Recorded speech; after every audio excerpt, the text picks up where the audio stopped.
Only two father and son combinations have been awarded the Medal of Honor since its inception in 1863. Arthur and Douglas MacArthur and Theodore Roosevelt and Theodore Roosevelt Jr. were awarded the Signal of Honor for the gallant efforts dating back to the Civil War through World War II. Arthur MacArthur served during the Civil War, assigned to the 24th Wisconsin Volunteer Infantry Regiment, when he was just an 18-year-old lieutenant. MacArthur seized the colors of his regiment at a critical moment, and he planted them on top of captured works on the crest of Missionary Ridge. Despite the heroic efforts, he was not awarded the Medal of Honor until 1890. MacArthur left the service in June of 1865 as a lieutenant colonel, and after a brief study of law, he re-entered the regular army in 1866, ultimately retiring in 1909 as lieutenant general. His son, General Douglas MacArthur, was nominated for the Medal of Honor twice for his service as a brigadier general in World War I before receiving it, and for his service in the defense of the Philippines in 1942.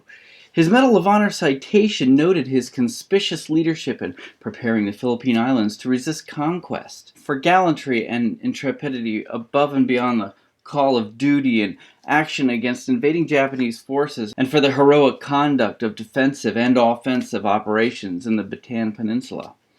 His utter disregard for personal danger under heavy fire and aerial bombardment, his calm judgment in each crisis inspired his troops, galvanized the spirit of resistance of the Filipino people.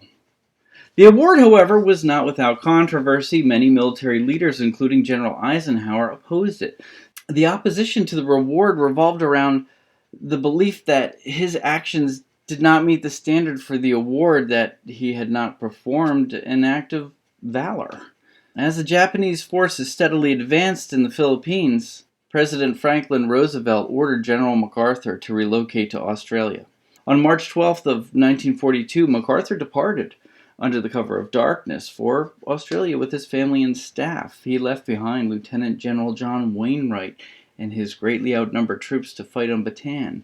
Near starvation and short of ammunition and other supplies, Wainwright surrendered the garrison, and he and those with him suffered misery and death as prisoners of the Japanese. Army Chief of Staff George Marshall, who personally authorized the citation, overruled opposition to MacArthur's nomination and achievements. Critics contend the award was made for political reasons, and some maintain it was in response to a propaganda campaign waged by Japan, Germany, and Italy that characterized MacArthur as a coward and deserter. Regardless of circumstances, the MacArthur duo became the first father and son to be awarded the Medal of Honor. Welcome to the History Buff, short snippets of history which are odd or lesser known, and I try to keep videos at 5 to 7 minutes long, just enough to keep your interest and that you can move forward with the rest of your day. If you do like the content, consider subscribing, and if you really do like the content, please consider getting on board with our Patreon account. Every dollar helps out with the channel. So thank you so much. Here's the rest of the video. Theodore Teddy Roosevelt has the distinction of being the only U.S. president to have received the Medal of Honor. The medal was for actions as a member of the 1st Volunteer Cavalry, known as the Rough Riders, during the Spanish-American War. Lieutenant Colonel Roosevelt, in total disregard for his personal safety and accompanied by only 4 or 5 men, led a desperate and gallant charge up San Juan Hill, encouraging his troops to continue the assault through withering enemy fire over open countryside. He displayed extraordinary bravery throughout the charge and was the first to reach the enemy trenches, where he quickly killed one of the enemy with his pistol, allowing his men to continue the assault. His leadership and valor turned the tide in the Battle of San Juan Hill. Like that of General MacArthur, President Roosevelt's nomination was marred by controversy. After the action was over, 4 general officers recommended that he receive the award, but the recommendation was rejected by a board of officers.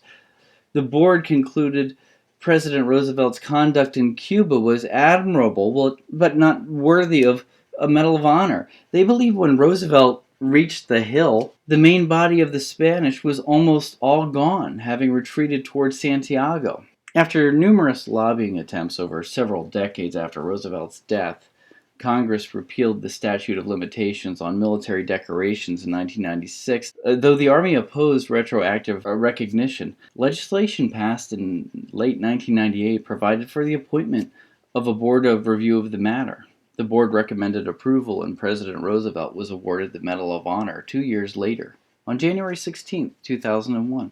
46 years after President Roosevelt's actions at San Juan Hill, his son received the nation's highest military award. Theodore Roosevelt Jr., a Distinguished Service Cross recipient of World War I and one of the founders of the American Legion, was the only general officer and the oldest person at 56 years of age to land with the first wave assaulting the enemy beaches on D-Day. A reservist, he was called to active duty as a colonel and soon promoted to brigadier general. Twice denied his verbal request to accompany the first wave on Utah Beach, his written request was approved. By coincidence, his son, Captain Quentin Roosevelt II, landed with the first wave on Omaha Beach. Armed only with a pistol and a cane, the latter was used for arthritis as a result of injuries in World War I, Brigadier General Roosevelt, quote, repeatedly led groups from the beach over the seawall and established them inland. His valor, courage, and presence in the very front of the attack, and his complete unconcern for being under heavy fire, inspired troops to heights of enthusiasm and self-sacrifice. Although the enemy had the beach under constant direct fire, Brigadier General moved from one locality to another, rallying men around him, directed and personally led them against the enemy. Under his seasoned, precise, calm, and unfaltering leadership, assault troops reduced the beach strong points and rapidly moved inland with minimum casualties. When Brigadier General Roosevelt realized the troops had landed about a mile off course, he is quoted as saying, "We're going to start the war right here." Unfortunately, Brigadier General Roosevelt died from a heart attack before he received the medal. On the day of his death, July 12, 1944, he had been selected for promotion to Major General and command of the 90th Infantry Division. Several general officers served as pallbearers at his funeral, and he's buried alongside his younger brother Quentin, a casualty of World War I in France. The 4 recipients of the Medal of Honor represent 2 distinguished American families that faithfully served the nation for decades.